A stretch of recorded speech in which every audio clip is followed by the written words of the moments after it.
About 3 years ago, I was under a lot of stress from dealing with people. I just wanted to be completely alone, somewhere I wouldn't have to see or talk to anyone. So I decided to go camping in a place where no one else would be around. After searching for a while, I finally found what seemed like the perfect spot. When the day came, I drove out and arrived deep in the forest. As soon as I got there, I started setting up my tent. Not long after, I heard a rustling sound behind me. Startled, I turned around, but there was no one there.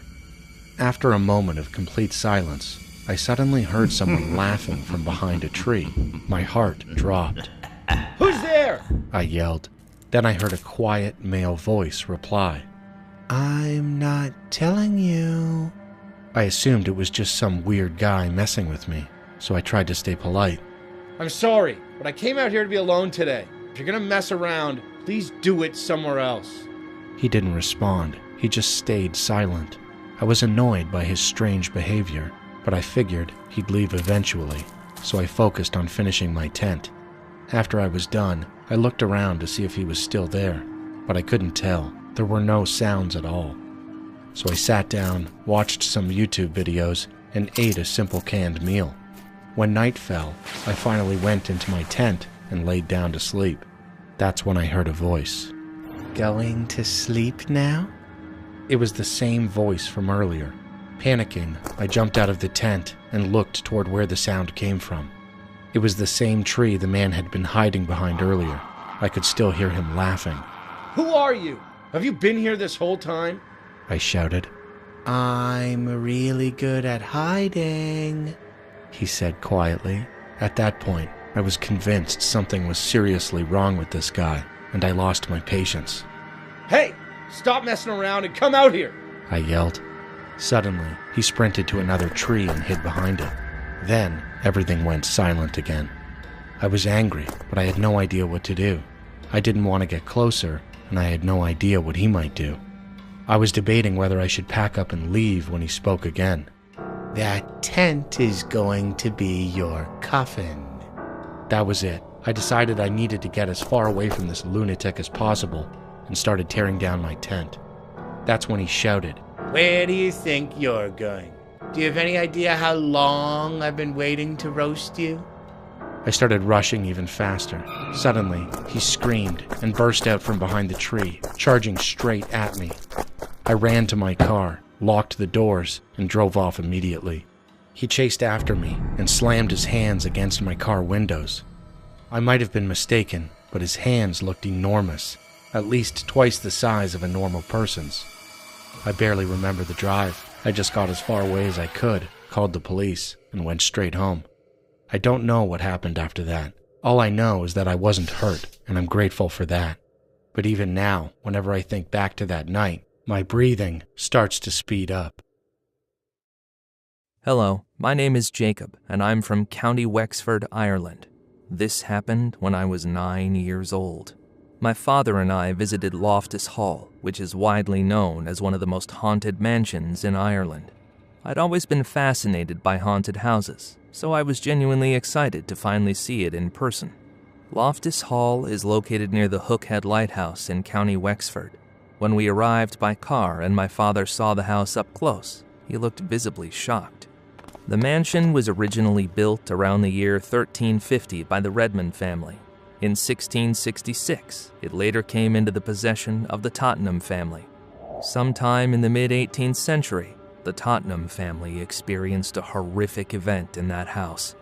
After that, the building was used for various purposes over the years, including as a convent and a hospital. Eventually, in 2011, it was purchased by the Quigley family and opened to the public as a tourist attraction. While we were on the tour, I overheard other visitors talking about the house, and that's when I learned the legend that has been passed down through generations. This is the story they told. It was a stormy night. The Tottenham family, who were living in the mansion at the time, were sitting down to dinner when they suddenly heard a knock at the door. When the head of the household opened it, he found a handsome young man dressed entirely in black standing outside. The family later referred to him as the Dark Stranger. They were a religious family, and they believed it would be unchristian to turn a stranger away, so they let him in and allowed him to stay. One of the daughters of the family, Anne Tottenham, who was believed to have been around 16 years old, became infatuated with him. One evening after dinner, the family and the dark stranger were playing cards together. At some point, one of the cards fell onto the floor. When Anne bent down to pick it up, she noticed something horrifying beneath the table. The dark stranger's feet were shaped like a goat's hooves. Anne immediately jumped up and shouted, "Your feet are split!" At that moment, the dark stranger burst into flames and shot up into the air and burst through the ceiling before vanishing into the night sky. A massive hole was left behind in the ceiling. According to legend, no matter how many times the family tried to repair it, the ceiling kept cracking. After that night, Anne was never the same. Her behavior changed completely. She stopped speaking and lived in a constant state of fear. Eventually, her family locked her inside her room. She refused to eat and spent most of her time staring out the window, as if she were waiting for the dark stranger to return. Anne died in 1775. When her family discovered her body, it was said to be rigid, with her arms and legs twisted into unnatural positions. No matter how hard they tried, they were unable to straighten her body. In the end, she was buried in that twisted posture. People later claimed that because Anne had seen the devil himself, her soul was twisted. Over the years, those who entered her room reported hearing whispers and the sound of footsteps when no one else was there.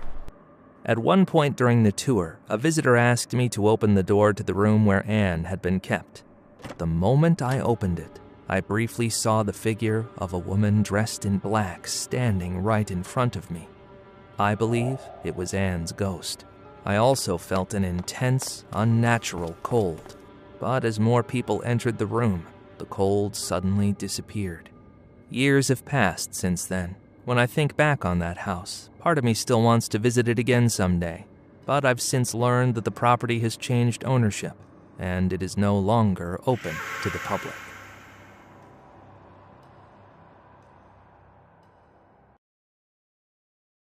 Around 2015, I was living in Tempe and working at a credit card company's call center. I worked the night shift, and I practically lived on coffee. I drank so much of it that my clothes always smelled like coffee. The job itself wasn't that hard. What really made it difficult was one of my coworkers, Amber. We were constantly on calls with no time for small talk. Tall cubicle walls separated each desk, so we couldn't even see each other's faces. Because of that, even though we worked together for over 6 months, we'd barely ever spoken. Then one day, I ran into her in the break room. She suddenly said to me, "I've explained this 3 times already. How do you still not understand?" I honestly thought I misheard her. "Excuse me?" She looked at me and added, "That's what I wanted to say to the customer I was just on the phone with. He was unbelievably frustrating." For a moment, I just stood there, confused. Then I started to feel irritated. I asked her why she was saying that to me. She didn't respond. She simply walked back to her desk, sat down, and started taking calls again as if nothing had happened. I decided I'd confront her after work. When my shift ended and I walked to the parking lot, I saw her standing there, waiting for me.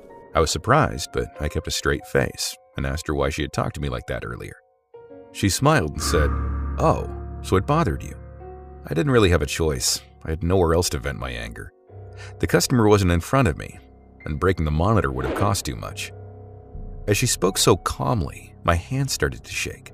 This wasn't the usual caffeine jitters. It was fear and anger. I warned her very clearly never to speak to me like that again. Her expression changed instantly. Her eyes went cold.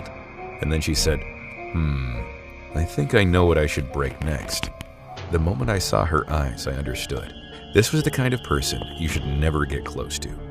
I ignored her and got into my car. She suddenly slipped off one of her heels and raised it, as if she were about to smash my window. I panicked, started the engine, and drove straight home. That night, I texted my team leader and told him everything. The next day, Amber was officially warned. After that, I avoided even making eye contact with her. Then one day, I heard she had quit. I felt relieved. But not long after that, when I finished work and walked to the parking lot, she was standing right next to my car. She positioned herself in front of the driver's door as if to block me from getting in. She said she wanted to apologize and asked if I'd get something to eat with her. Something felt very wrong, but against my better judgment, I agreed. We went to a nearby diner. As we ate, I realized she hadn't come to apologize at all. Her apology was brief and empty. The entire time she stared at me as if she might stab me with her fork at any moment. A forced smile stayed frozen on her face. When I finally got home, an overwhelming, unexplainable exhaustion washed over me. The next day, she was waiting for me in the parking lot again. Once again, she asked me to grab a bite with her. I told myself this would be the last time. While we were eating, she suddenly said, "There's something I've always wondered." "What is it?" I asked. "How do people live like that?" she said. "What do you mean?" "How does everyone manage to keep living while holding back the urge to kill someone?" she whispered. "They're so good at suppressing it, but I'm not anymore." She leaned closer and continued, "I'm trying to decide whether or not I should stab you with a knife right now." That was when I finally understood what she was. I looked straight into her eyes and said slowly, "You're not like most people, and honestly, I pity you. You're going to spend the rest of your life suppressing a dream that can never come true." Then I left. I went straight home. Thankfully, she never came looking for me again. But even now, I still wonder, what kind of person was she? And what exactly was she planning to do to me?